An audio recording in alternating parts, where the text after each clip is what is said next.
We normally conduct this test on Wednesdays around 11:15 in the morning.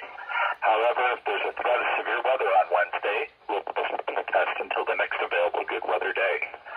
Be advised that weather conditions will affect the signal quality of the broadcast.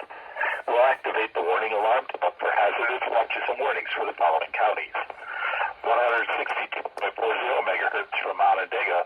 Those counties are Branch, Calhoun, Clinton, Eaton, Gratiot, Hillsdale, Ingham, Jackson, Livingston, and Shiawassee. On 162.425 megahertz from West Olive. Those counties are Allegan, Muskegon, and Ottawa. On 162.475 megahertz from Hesperia. Those counties are Muskegon, Newaygo, and Oceana. On 162.525 megahertz from Mount Pleasant. Those counties are Clare, Gratiot, Isabella, Mecosta, Midland, Montcalm, and Osceola.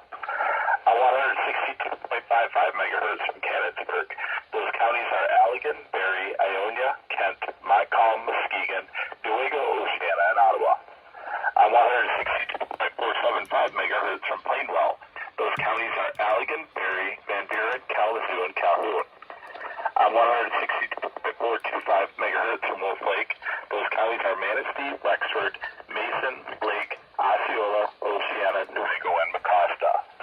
This concludes the test of the No Weather Radio warning alarm device.